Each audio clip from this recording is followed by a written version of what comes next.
Boys, take it away. Thank you, Rachel. The excitement here among the players, us on the desk, and everyone backstage is electric. Turns out the World Championship is pretty good. And it's not only the biggest and most prestigious tournament, but it's also a celebration of the players and community. And well, I can't contain the hype just by myself. So joining me here at the desk is a man so great we had to name him twice. Brian Kibler. And joining us from Finland is, of course, Saviz. How are you two doing? I'm doing great. I've casted a lot of events, but this is the big one. We have 16 amazing players from around the world, and the matches are guaranteed to be amazing. Yeah, it's going to be great seeing how the regions line up. There's a lot of players from the Americas and Europe who we've seen in competitive play quite a bit, but the players from China and the APAC region haven't really had the chance in as many cases to make a name for themselves, at least for those who are familiar with watching events. That's right. And I mean, with the event being absolutely, the absolute peak of competition, these players from all the regions are going to bring their absolute best. So we're going to see, how that varies and how they interact with each other. But speaking of that, let's take a look at our groups for the week. We have, as we mentioned, a player from each region in each one of the 4 groups. Here in Group A, we have NoTomorrow, Thijs, Jab, and No. And in Group B, we have Kranik, Life Coach, Nias, and Zoro. Group C, we have Love CX, Ostkaka, Hotform, and Nelio. And in Group D, Pinpinho, Purple, Daimeng, and Naria. So quite the lineup we have for you guys. It should be a great tournament here. The goal is to basically prep us up for BlizzCon. We got to drop half the players out of the tournament, and we'll really get to see which regions come out first. What do you guys think? Who should come out on top here? Is it the Europeans? Well, I'm from the Europe, and I think that Europe is definitely one of their strongest. We saw it in the video that all of the regions, they think that their region is one of the strongest, if not the strongest. But I mean, a lot of the Europeans tend to play on Asian server, tend to play on the North American server, and that's because they think it's easier on those. So I think that says a lot. I mean, it is true that the North American and European players have a lot more sort of high-level tournament experience that we know about. But the players, as they're saying, in China, there's a huge number of players in the Asian regions. So it's difficult to say that based on the fact that we who watch tournaments all the time on Twitch, we see Nyria and Life Coach and Thijs. We see them all the time, but we don't really know about all the successes of the other players who are here from the other regions. Yeah, often fame does not correlate with your ability to win a tournament, in fact. But sometimes it does. Thijs is actually known as one of the best players in the world, and he is going to be in our upcoming match against NoTomorrow. And they had a few words about each other, so let's have a look at that and maybe get a better opinion. I am Thijs Molendijk, known as ThijsNL, 21 years old from the Netherlands, and I'm playing for Gamers2. 看看我的 ID， 明天不见，所以你也没有明天的。我的第一个选手就是太子，我对他的印象中，其实在中国除中国区选手以外，我对他印象应该是最好的了，因为我原来也经常看他的视频以及比赛，我也算是原来还没有成为职业选手之前的话，我也相当算是他一个粉丝。He is one of the Chinese players that I know a bit about. I know what kind of decks he likes, so yeah, I think I'm fine and well prepared. 我希望在比赛中能找到他的失误，然后我就会抓住这些失误，然后对他发起致命一击。I'm not going here to survive the group, so I really want to win the tournament, and that's why I'm just taking a lot of risk. I'm pretty sure people didn't expect this lineup from me.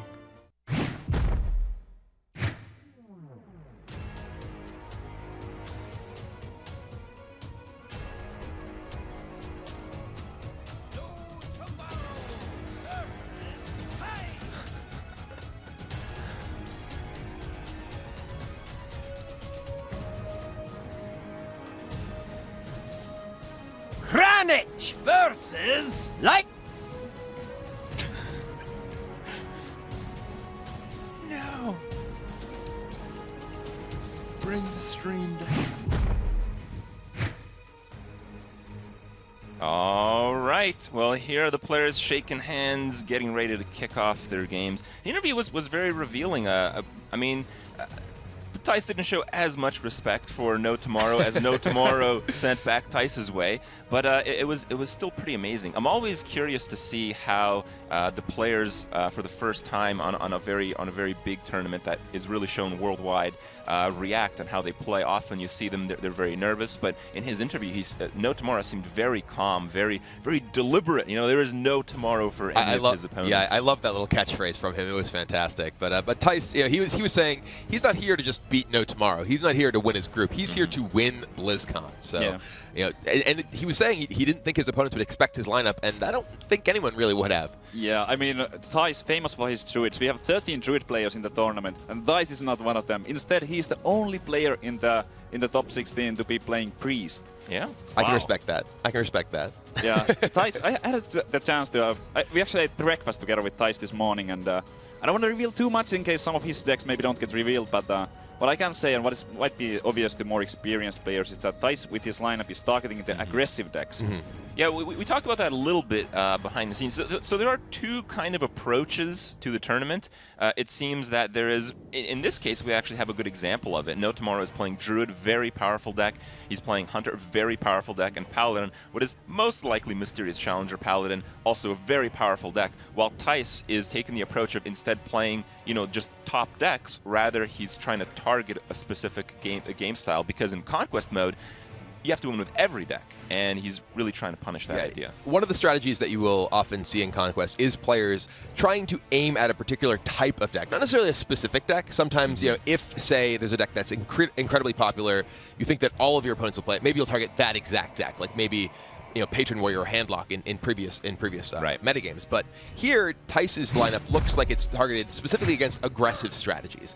And we've heard that NoTomorrow is actually well known in China for playing aggressive decks. So this could actually work out very well for Thijs. Yeah, Thijs was actually expecting to see a face hunter from NoTomorrow, and if that's the case, all of Thijs's decks are probably going to be quite good against that, since that was what he was hoping for. And we see Dread Corsair in Thijs's opening hand here in this Warrior versus Druid matchup. Thijs is a player who I believe is likely, I mean, that's even more indication of it, likely to still be playing Patron Warrior despite the changes to Warsong Commander. There it was. Cream Patrons. 1 week ago we saw a change go live to Warsong Commander, which kind of hurt the strategy overall quite a bit, but some players... Considerably, yes. Considerably, yeah. Yes. But some players, like Thijs, we see it here, is still considering the deck to be worth bringing to the big stage. In the matchup against Druid, specifically with Patron Warrior, the most powerful card in the deck was always Grim Patron. The ability to generate a large number of Grim Patrons by damaging them with effects like Inner Rage, Whirlwind, the Death Rattle trigger of Death's Bite, and make a huge board of just 3/3 minions. That was what was powerful in that matchup. So, and it's actually that strategy that's forwarded in the new Grim Patron, because when you take cards out from the charge combos, the Warsong Commanders, the Frothings, you can put in more defensive or cards that allow you to better set up that situation. Yeah, so the previous iteration of the Grim Patron Warrior deck used big hits from charged Frothing Berserkers thanks to Warsong Commander. With the change to Warsong Commander no longer giving charge to minions, you can't do that anymore. But you can still use your self-damage effects to generate a huge board of Grim Patrons, which is very difficult for Druids to remove, because the removal largely revolves around things like Swipe, which would just make more Grim Patrons in many cases. Another thing that I've heard about this this new version of Patron is that it actually might be even better than the old one was against Druid in particular, since a lot of players have been mixing in the piloted shredders, which allows you to not lose the board control too badly early on. Yeah, a lot of the cards that you frequently see in this new version, like you include Piloted Shredder, some of them will also just include Dr. Boom, Gramash, you know, just powerful late game cards, which again are very strong in a matchup against a deck like Druid, whereas the sort of plan of the one-turn kill wasn't really ever what you were looking for in that matchup. Yeah, Gramash does seem to be always included in some of the decks that I've seen, and I think the reasoning is you kind of write off the wins against control decks without your charge combo, but if you have Grommash, it suddenly, you know, the mid-range decks where you're able to sneak in some damage, you have that win condition still. Right, and here Thijs is looking at a Death Spite and a Grim Patron already. Only thing he's really missing would be the Inner Rage, and with that he could be able to produce 4 Grim Patrons on turn 5 already, which would be one of the most powerful things, if not the most powerful thing you can do against a Druid early on. But from the Druid side, he's able to get an Emperor on turn 5 here with the coin, and that's kind of a big deal. He has a lot of important cards. He has one combo piece. He's got the Ancient of Lore. He's got the Druid of the Claw to kind of stop some of that patron abuse a little bit. Yeah, NoTomorrow here, looking at the Coin Emperor, which usually would be the best play you can do this early on, but there's also the Deathspite, and the Deathspite is going to clean it up quite nicely. He is still going to go for it, gets that 5 mana, gets 5 discounts on all of his cards in his hand right now. Yeah, I think if his card was poorer quality, he probably wouldn't have made this play because the Deathspite counters it so well, but his hand really just has very, very good pieces. This also does put Thijs in a position where he effectively has to attack with this Deathspite this turn, because Thijs doesn't have that Inner Rage. If Thijs had Inner Rage, he'd obviously want to play you know, the Patron Inner Rage attack with the Deathspite, trigger the Whirlwind effect. But now NoTomorrow is basically forcing him to do that. Yeah, very strong play from NoTomorrow. Getting to play the Ancient of Lore next turn, even if well, obviously it's going to die. They will lose that Emperor for now, but it's not too bad. There are just more minions to come. There will be the Ancient of Lore, there's still the Druid of the Claw.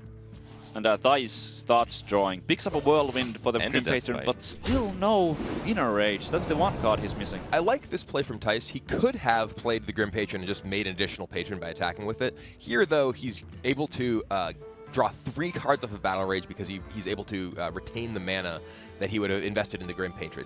Making just 2 Grim Patrons, especially against an opponent who has just gotten a discount from the Emperor, is generally going to leave them at the board they can clear fairly easily. You want to get more than that at once. And that's a big problem, more so now rather than before, because before you had multiple win conditions, where here you really just need to spawn a bunch of patrons. Yeah. And if you play patron and it gets countered immediately, it's not just that you're being wasteful, you're literally throwing your win condition.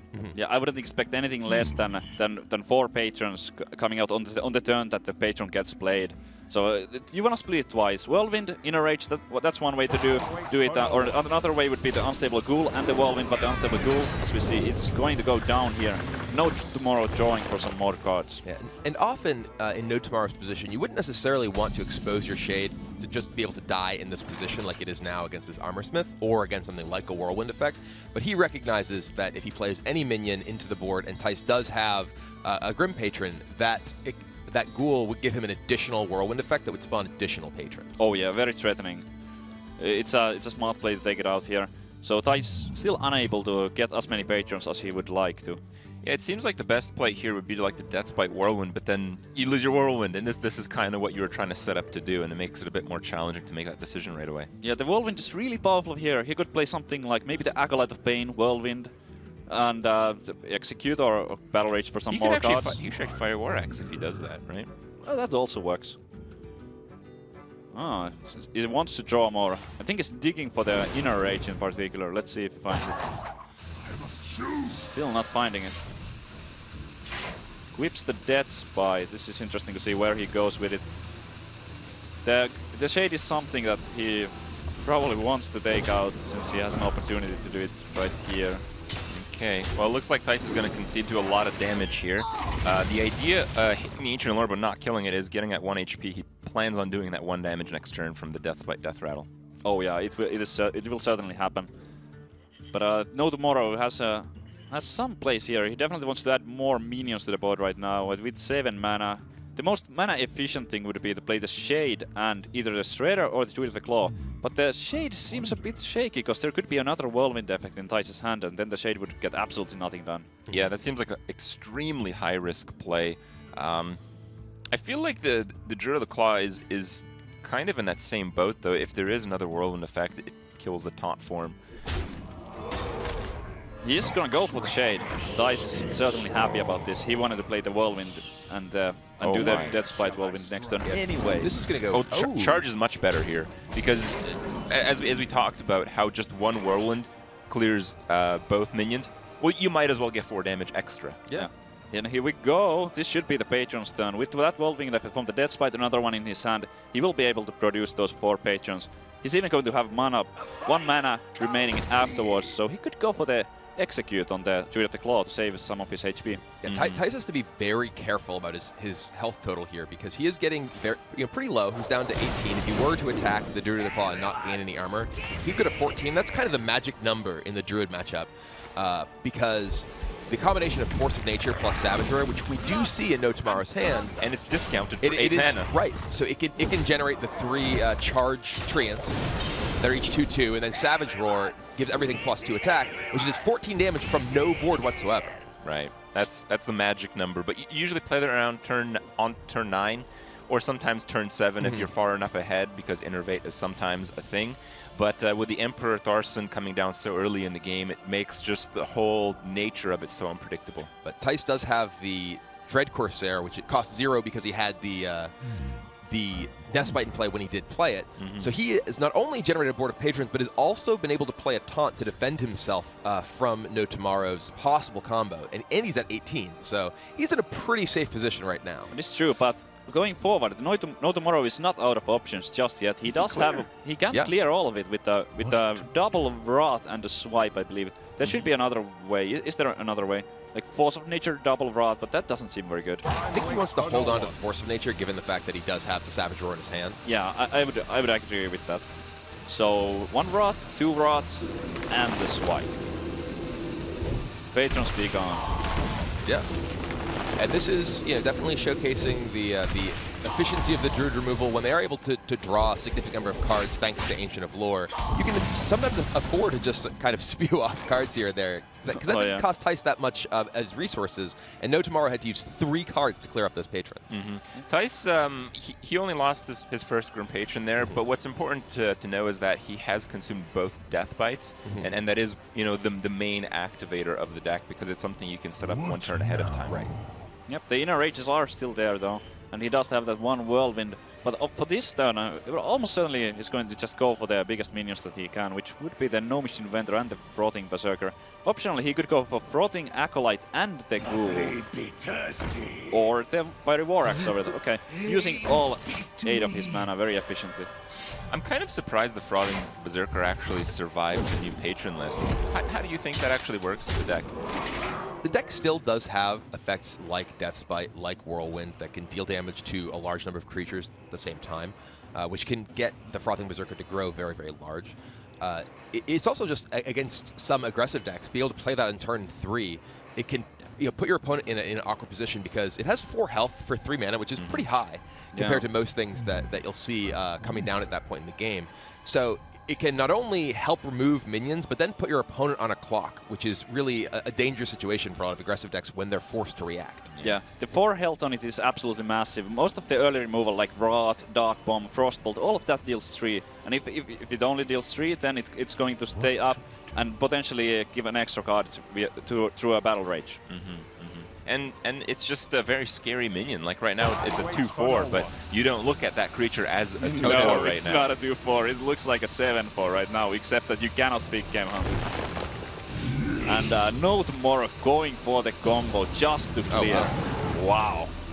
Well, he's got to do it. It prevents extra draws from the Acolyte. It prevents the Frothing from doing any crazy shenanigans. And he's able to push for a little bit of damage. Yeah. Oh, wow. What a draw. That is a very strong draw from Thijs there. The second Grim Patron. He does have the Unstable Ghoul and Whirlwind, so he can potentially set up the Unstable Ghoul right now, so that if NoTomorrow plays something that he can attack that into, he can play the Grim Patron next turn and get an extra card from it. He has enough mana, I believe, to play... Yeah, he can actually play the Ghoul, Inventor, and Acolyte if he so chooses. Actually, I think he might just go for the Patrons, because he's seen 2 Wraths already. He saw 1 combo, 1 swipe, so if he goes for something like Grim Patron, Unstable Ghoul, and the Whirlwind, like, what can really go wrong? Yeah, the only thing that can kill that, I think, is another combo or Keeper plus Swipe.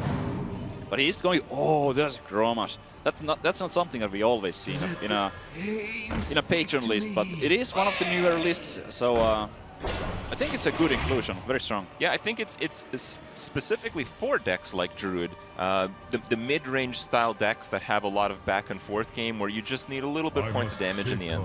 Yeah, it gives him the reach to potentially end the game directly from his hand without that Warzone Commander, which obviously doesn't work the way it used to. Well, what I'm seeing right now is the end, actually. That Ghoul, that's going to survive. There's nothing that can kill it anymore, and that's going to act as a Gromash activator. It does look like Thijs is going to be able to close this game out next turn thanks to the charge damage from that Gromash.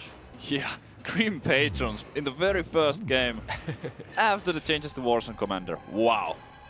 Yeah, This is really impressive stuff, just to see the deck and it works so well too. Yeah, I mean, the deck is still, the card Grim Patron is still very powerful, and the sort of interlocking pieces of Acolyte of Pain and Battle Rage and all these effects. I mean, what really happened in this game was Theis was able to generate so many additional resources thanks to Battle Rage that even though NoTomorrow was able to really keep up with his Grim Patron start, he wasn't actually able to keep him off of being able to actually draw to just this right here, being Garbage and enough damage he has to just end the game. All right, well, Theis is going to be our winner of the first game of the tournament. Is this what we can expect for the rest of the tournament, you think? I don't think anyone else is going to win the first game of the tournament from here on out. Okay. Yeah, that's going to be... Well, I mean, is this kind of like a rolling thing? I mean, Theis' strategy seemed to have paid off. I think he's probably the favorite to win. If his lineup is targeting one specific thing and it decisively wins the first game already, it seems like, you know, things are not looking good for NoTomorrow. Yeah, that was certainly a big one. He does still have that mage and the priest, but he was extremely confident in the priest. I do not know what cards exactly he's playing, but he was very confident playing it against NoTomorrow. The freeze mage, if it's a freeze mage, the mage might be a little bit scary against something like a druid. If he's Theis is a known freeze mage player, so I would expect it to be that. I was going to say, it's Theis. But, it's freeze yeah, mage. it should be freeze. I mean, let's be realistic here. Theis is a player who has a ton of experience playing freeze mage, and I have to imagine has made a number of adaptations to the deck based on the metagame he expects here. But that is a very strong deck against aggressive decks. Though, against NoTomorrow's lineup, both Hunter and Druid are decks that can give freeze mage a hard time. That is true. And in the Hunter, there could potentially be flares. Some players like flares, so that could be a huge problem if you have an ice block and ice barrier. In particular, given the popularity of the Secret Paladin deck, the Mysterious Challenger Paladin deck, I have to imagine that Flare is a card that we may very well see from Hunter decks in this tournament. Could be.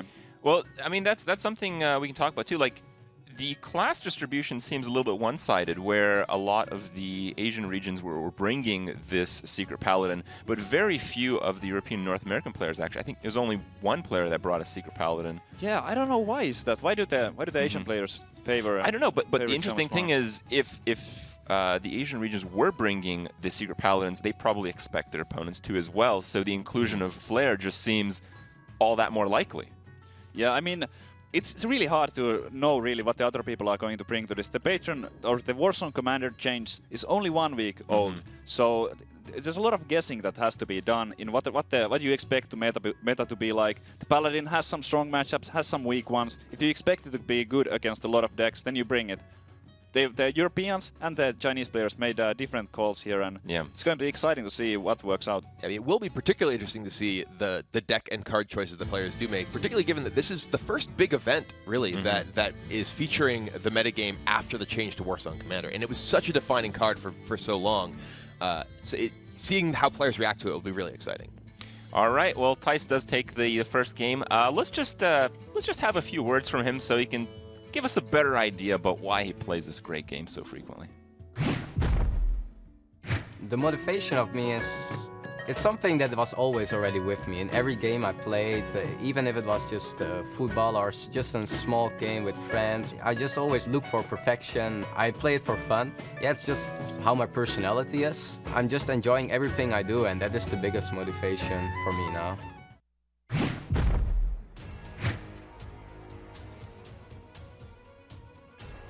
All right, well, the players are just about ready to go in the second game.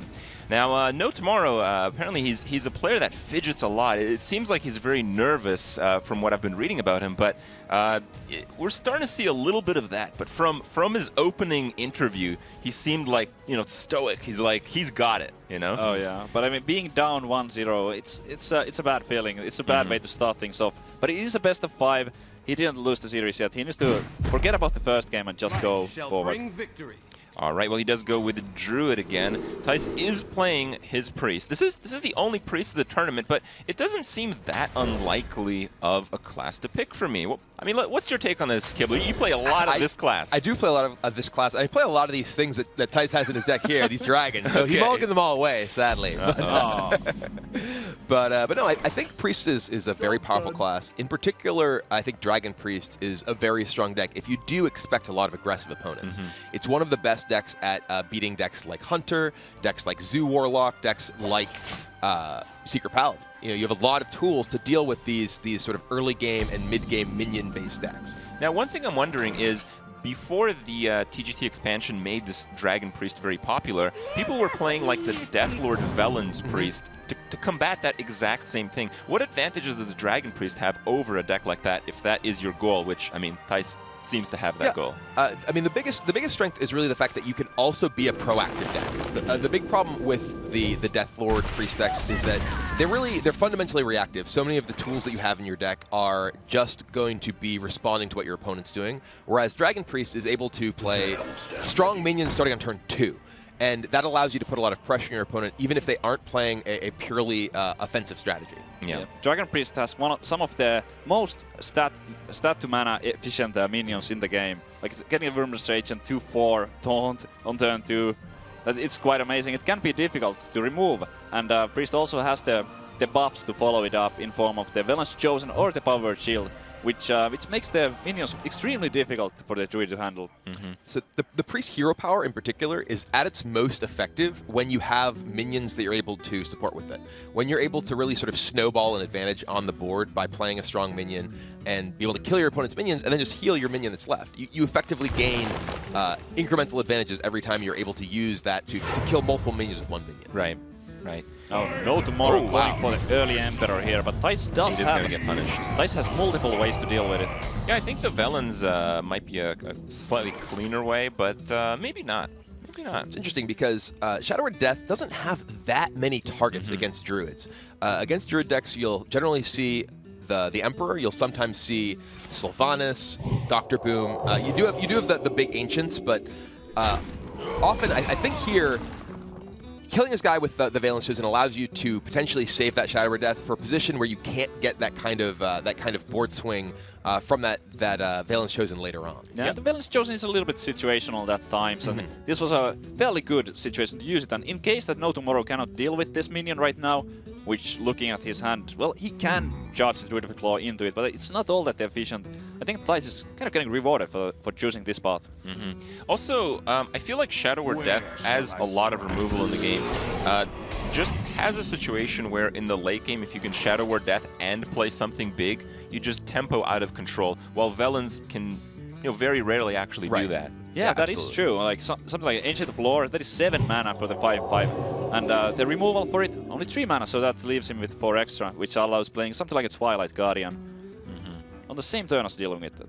Yeah, that's one of the very powerful things, again, about the fact that the Dragon Priest deck is very proactive, that you're able to put your opponent in a position where they have to deal with the board that you have, and then you're able to use things like Shadow Word Death to remove their minions and just keep pressuring them as well.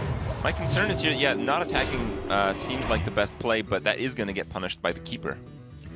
If NoTomorrow does choose to use his turn here to Keeper that Cleric, it's actually still not that bad for you, is the thing. Like, if he did attack, his minion would be left with 1 health, and then he could potentially get swiped off. If he attacked the bear into the Twilight Guardian and just used swipe, he would kill the Dark Cultist completely. Here, if he does use his turn to Keeper this, he can't get past the Twilight Guardian either. I don't think it's actually that good of a Keeper. He's at 5 mana. Right. At 5 mana, you never want to Keeper, really. You want to do it at 4 or at 6 when you can also cast something else. And another thing about this Keeper is that it's the best card to Gobble Shadow Priest as a priest. Yeah, you're going Did into he turn really 6 have as well. a better option? Like, Probably not. We can't blame him for this, but still, Thijs is going to pull even further ahead with this Cabal Shadow Priest. I mean, he's going to be able to attack his 2 minions into the bear and then Cabal the other minion, leaving him with the only minion on the board. Yeah, it's just some bad news for NoTomorrow. Yeah, looks like Thijs' strategy is really paying off here. Just anti-aggro is the lineup, and it makes it so in the Conquest format, a lot of the powerful decks these days are very aggressive decks. So it not only punishes the top tier decks, but it punishes really any player running any one of those decks. Looks like this is going to be the turn that we were talking about earlier, where he will be able to use the Shadow Word Death and extend his lead on the board. One interesting thing that I actually just noticed was that Thijs has a Zombie Chow in his hand. He actually just drew a Zombie Chow, and this is a deck that already plays Twilight Whelp. It already has 2 copies of a 2/3 for 1, effectively, that you can play. Thijs is very heavily targeting aggro decks with this lineup if he has Zombie Chow in this deck as well. That is a very unique choice. We almost never see both the Zombie Chow and the Twilight Whelp, like you mentioned, but it's just like kind of strengthens the overall strategy of beating those aggressive decks, like the Hunter. It's very important to start on turn 1. Now, the Priest is also known as a class that has very little room to actually put cards in that you want. So, if you have Zombie Chow in, what do you actually take out? Would you consider even a Northshire if you're really targeting aggressive decks? I think you'd still keep your Northshire Clerics in. Just you want more one-cost minions. Yeah. I have to imagine that he may have cut things like Light Bomb that some decks play. Perhaps Chill Maw is another of the sort of late game cards that often sees play. That if you're looking specifically to target aggressive decks and get on the board as fast as possible, you could remove. I think Light Bomb is a reasonable card to cut in this type of strategy, because in general that's the kind of card that you need when you're behind on the board, but the strategy with this deck revolves around never getting to be at that position and just trying to keep the board under control up to that turn 6, so you never should need it. This is kind of hard. This board is certainly under control. Yeah. I mean, Dr. Boom is about the best play that NoTomorrow could have made this turn, and he's still not really in great shape. No. And it looks like Thijs is actually just choosing to push for face damage here. Yeah, This is a little bit dangerous. With the Emperor Tharson so early in the game, there might be a 6-creature combo if he really chooses to ignore all of this. I think he's going to clear the Boom bots, but for the Dr. Boom, the trade seems so inefficient. I would expect him to clear the Boom bots, but leave the Boom up. It's a risky play to leave those up, so I think he was going to go for it, just to play around Savage Roar a little bit. What roar? What was that? All right, well, that Boombot was fairly harmless. Yeah. Let's see where is this one going to blow up too? Yep, playing the Twilight Guardian first. He wants the Boombot to hit that instead of something like the 2/2 Twilight Wolf. I think he really just wants to protect the Zombie Chow from being killed, because granting 5 HP here would counterfeit lethal in a lot of situations. Yep, it seems like he left one Boombot up. Not too scared about that. The Roar wouldn't do all that much. He knows that the combo is possible because of that Emperor that was played earlier, so it could be done with just 8 mana. But what can one Boombot really accomplish? A lot. A lot? Mean, yeah. They've certainly accomplished a lot The against me. potential is really high for a Boombot. But, you know... Yeah. The death rattle goes off anyway, so it's only 2 extra damage from there. Well, if there were a Savage Roar, it would represent potentially more damage, but with the 3 taunts up, none of which have 3 health, it would be very difficult for it to be particularly meaningful. If he did have Force of Nature and Savage Roar, he could maybe actually get that through to something. But it does take out the Twilight Whelp. Yeah, but R.I.P. Whelp. What he wanted to take out was the Zombie Chow. Right. He's down to 10 HP, and that's not good. Yeah, I think he has the taunt up, but is that good enough? I think, yeah, it is. The Druid of the Claw and taunt just saves him from lethal on the board. Yeah, but it does. But it does not save him from being incredibly far behind in this game. I think he's dead to Holy Nova, for instance. Dice only with 1 card in his hand, but what? He does have Light Bomb in his deck. Is that going to? I think that might be it. He that's can 4 heal extra up damage. he can heal up the Cabal first. That should seal the game. That should do it. Yeah, I believe that actually should close the game out. That is lethal right there. We'll see if he can spot it.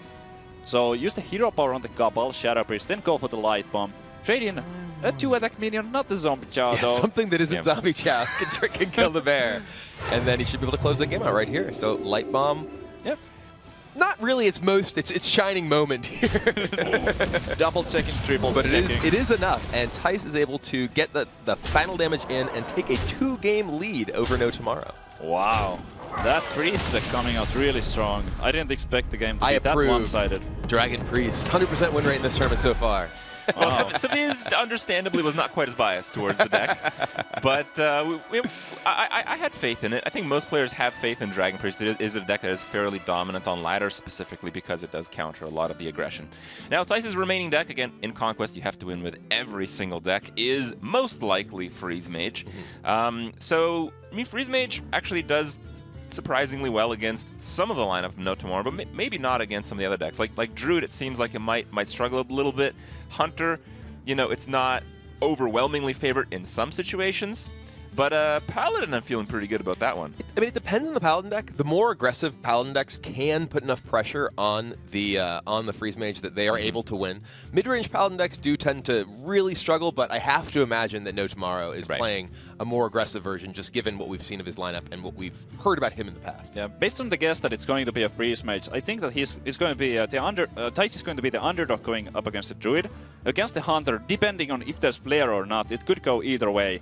Interestingly, I think if the Hunter deck, the less aggressive the Hunter deck is in a lot of ways, the better a chance it stands. I think mid-range Hunter is a much stronger deck than face Hunter against Freeze Mage, just because Ice Barrier is so hard to beat when your deck is just full of 2/1s and direct damage.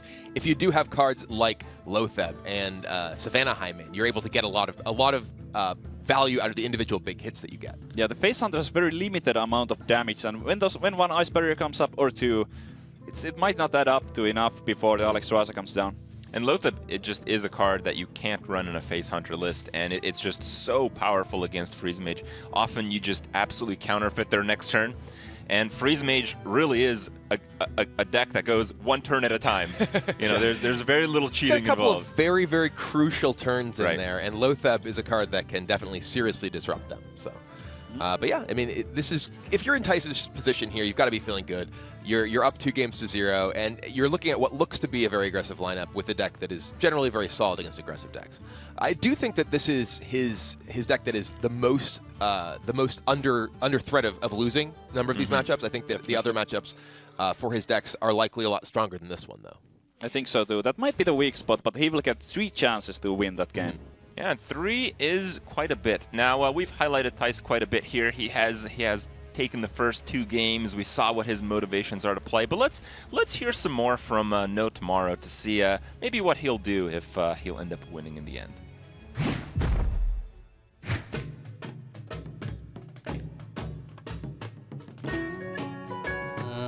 如果我得的比赛赢得了夺了冠军，然后有很多奖金的话，我会选择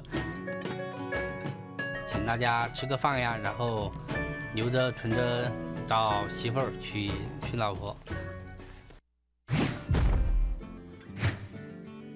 That's a good philosophy there, you know. Yeah, I mean, you get some exposure for the event, right? I mean, he can be a winner in the end, no matter what. It's true. It is true. You know, these players have come a long way just to be here. That's right. So even if they do not, in fact, emerge as the champions, it's great for their future Hearthstone career. Definitely getting a lot of exposure, maybe getting some invites to like some kind of special events afterwards. So getting second place, 50,000, not too bad. I mean, both these players can still very easily win the championship here. Thijs is in better position, but NoTomorrow, he's not out of it yet. Looks like he does choose to switch to his Hunter deck. Yep, and there's the confirmation. So Thijs is, well, I would say that it's a freeze match just based on this. It Really? could be some kind of weird duplicate thing, but yeah, I think it's safe to say. Yeah. So Thijs is playing the freeze mage, and The Arctic Horse Ride is quite also good. somewhat revealing. yeah, it It's signals face hunter. Or some sort of hybrid style of Hunter deck. Okay. We did see the Snake Trap, and Snake Trap's generally not a card that you'd play in a pure face style of Hunter deck.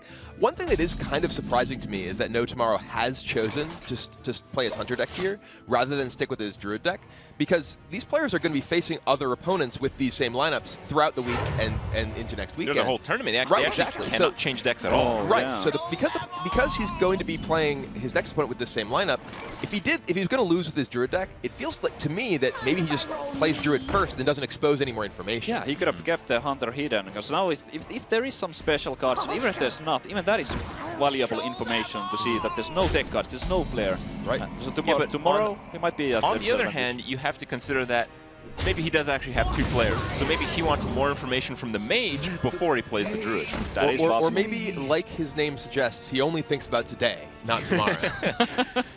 I think it's suggesting something else. All right. Well, the Snake Trap is a bit of a curious one. It does seem to be a very aggressive list. So maybe it is Hybrid Hunter, as you suggested. Misha comes out. Yep, that means some extra cards for Thijs if he wants to ping the Acolyte. Though picking the Acolyte for Thijs would leave him in a position where he doesn't really get to do too much with his turn. He could play the Blood Mage as well. I feel like he cannot do too much with his turn regardless. That's true. Like, the most you can do is Blood Mage and, like, Doomsayer or something. Yeah. Yeah, he might want to wait with the Doomsayer to find that Frost Nova to do the combination where there's a better chance for the Doomsayer effect to go off. What did you think about the opening sequence for Thijs? He actually had a hand with 2 Doomsayers and chose to send one back. Do you think that's unusual? For me, it feels like whenever I play Doomsayer against a Hunter, the first one always gets silenced. even when I play on like turn 3, because they really want to keep that momentum up. I mean, one of the interesting things against Hunter as well is that even if Doomsayer just dies and takes 7 damage doing so, it's 7 damage you're not taking. Yeah. So it's quite valuable, but I can see it arguments being made both ways, because Thijs did not have any card draw in his hand at that moment.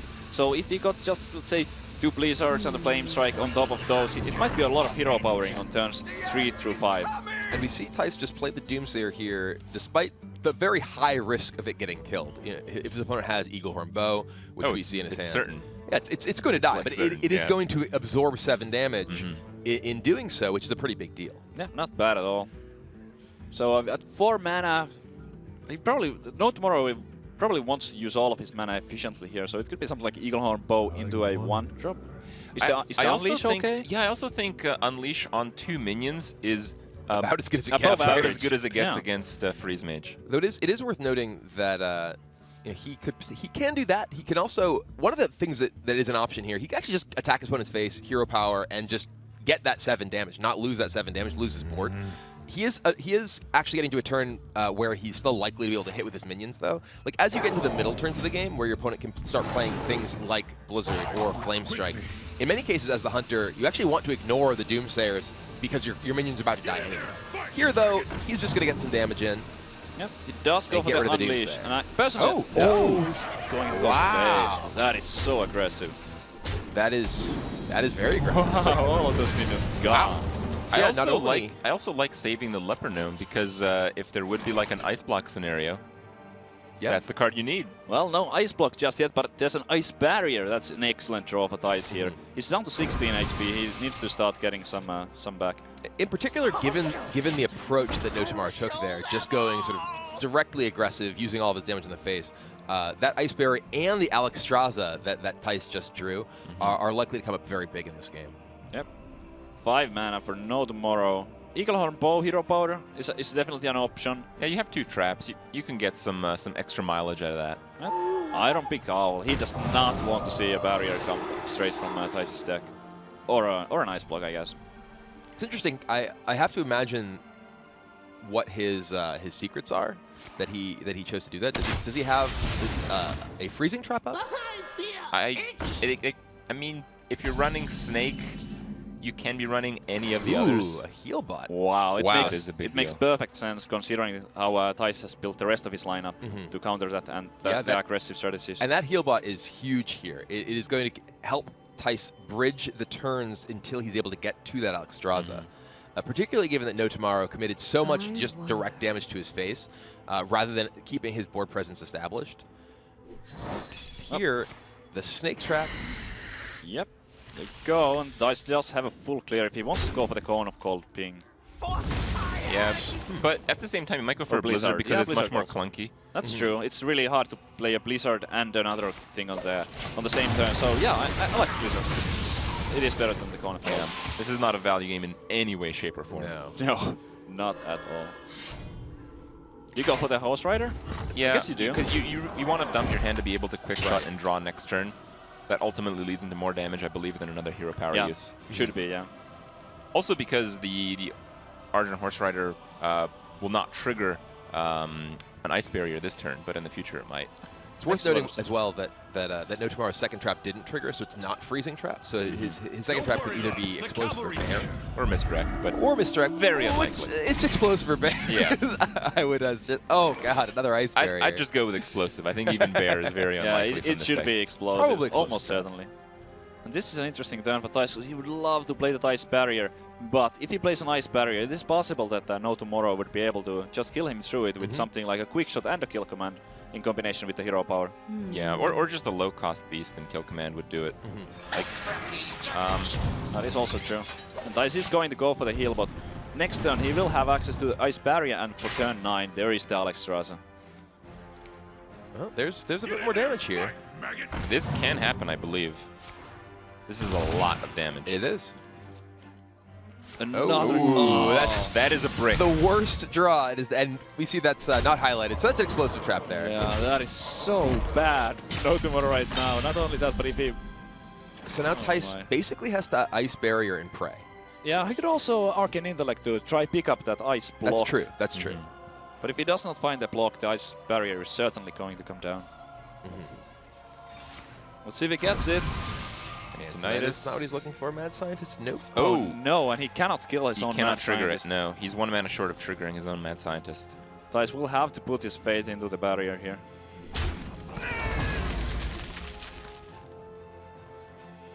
It's a rough spot. It's all gonna come down to this one draw for NoTomorrow. Because after the Alexstrasza is played, there's almost zero chance for NoTomorrow to make a comeback. This is actually a this little bit has to be- interesting. This means that he's not giving any credit for Flair. Ooh, Whoa, Leopardome is Leopardome. not gonna do it. Nope. And you see NoTomorrow with a little bit of a dejected look at his face. That Leopardome a little bit earlier might have been good enough, but just now it is not what he's looking for. Thijs is really praying that Yeah, there is no just look at how stressed he on him. looks. Yeah, it's like, please don't leave. We don't have it. He actually just has his hands together Yeah. against his chin there.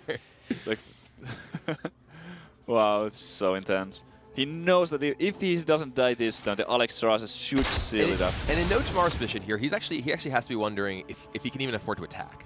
Because if that's ice block, he really wants to break it. But if that's ice barrier, it means that next turn he can't win with his hero power again. And it looks like he is going to play around the ice barrier, though he is going to be very sad when he sees Alexstrasza come down next turn. Yeah. And Thijs is going to start celebrating here. Oh, he knows the he dream has it. Alexstrasza. Yeah. Sure, he even has the barrier Maximum up already. value. He has the barrier up already. He will get an ice block from the Scientist. This is nothing but perfect And for it's Thijs. so hard to get this final damage in from a Face Hunter deck, Oh, especially that's when just your hand so is dead. much damage. Pretty much impossible. This ice block, this barrier. Like, Well, it's how also do you- your hand is totally dead. Your hand is worse than dead because if you top deck Quick Shot, you Right. cannot That's draw that true. extra card. Yeah, Yeah, that it's second so horrible. And we were talking earlier about how this is a matchup where the Face Hunter deck can often struggle to actually piece together enough damage because of Ice Bear, and that's exactly what's happening here. It's also important to note that I believe Alexstrasza will only attack Face on the lethal push. No, I think you just go in. Like, You think Yeah. so? yeah, there's He has- nothing too bad that can happen. He has the Okay. barrier, he has the block. I wouldn't be surprised to see either Antonidas or just a Torison and maybe a Fireball here. It's so much damage. Okay. We know that there's another explosive trap in NoTomorrow's hand, so if Thijs had that information, then he maybe wouldn't have done that. But it still would be a very close call. Well, a kill command now would actually be pretty damn good. Yep, how about Glaive Zuka though? No. Still facing Not down even that close. barrier, and that Glaive Zuka, and again, it actually puts NoTomorrow in a position where he really doesn't even necessarily want to attack, and there Oh, he, man. But he does. Then Well, he Glaive Zuka, attacks. it's just going to heal Thijs for 6. Yeah, and effectively attacking with that puts Thijs even farther out of range of any direct damage. Yeah. This game is pretty much all but over. I don't like to call them before they're actually over. Yeah, but that's very Well, little NoTomorrow can do in this situation. There's just lethal on the board. Yeah. Oh, there is. Oh, yeah. Oh well, then it's over. Aha! yeah. I was not early. It was over. All right. Well, our opening match is going to go to the European. Yeah, a decisive victory, 3 So- games to 0. Saviza's prediction has so far been realized. Yeah, I'm especially happy with the Priest to see how well it worked. 'Cause I kind of, even though we are good friends with Thijs, but also that I like to kind of root for the underdog class, which in this case is the Priest. He's playing the only Priest, and what a shame it would be if the only Priest player would get knocked out early. Yeah, we see. Well, it handshake is there. double elimination, and we see the Doomhammer there. We're joking a bit about it, but I believe the loser has to be hit by the Doomhammer, and 2 hits and you're out. That is a very, very heavy hammer. We were messing around with it a little bit on set yesterday, and I don't know if anyone can actually strike with that twice. That thing with Wind Fury, I don't believe it. I don't know. Doesn't happen. Yeah, so there is For still all a of us, be tomorrow. real strong. Yeah, there is still a tomorrow for NoTomorrow. He will There be is. in the losers bracket, but it's going to be tough. Yeah, it is tough. If you come out the winner, you only have to win your 2 games. You're out. You're set. You're going to BlizzCon. But the second you lose, you're playing 3. So that can be a bit more dicey. All right. Well, Thijs does take it. Rachel does have our winner, Thijs, with him. So let's hear what he has to say about those set of matches. Thank you so much, guys. I am here with Thijs. And Thijs, is it a lot of pressure playing the first match of the tournament of the day? I actually thought I wanted. I always feel pressure. I thought I could get the nerves okay, but I actually was pretty nervous still. So, but it went well. So I'm just super happy now.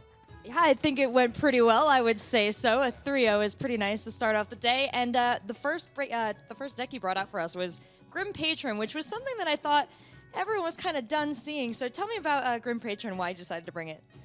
It's a bit the wall strategy for me. As you see, now people see my decks and you see I play pretty control-heavy decks. And what I expect here is people switching to a lot of aggro decks. And I could join them, but I could also just try to counter them. And that is what I did. And Patron Warrior, even the nerf, the Patron is still the same. If you get it on board and you play against aggro classes, there is no way they clear them. So your lineup, which was very different from what everyone else brought, was totally anti-aggro. Is that the goal?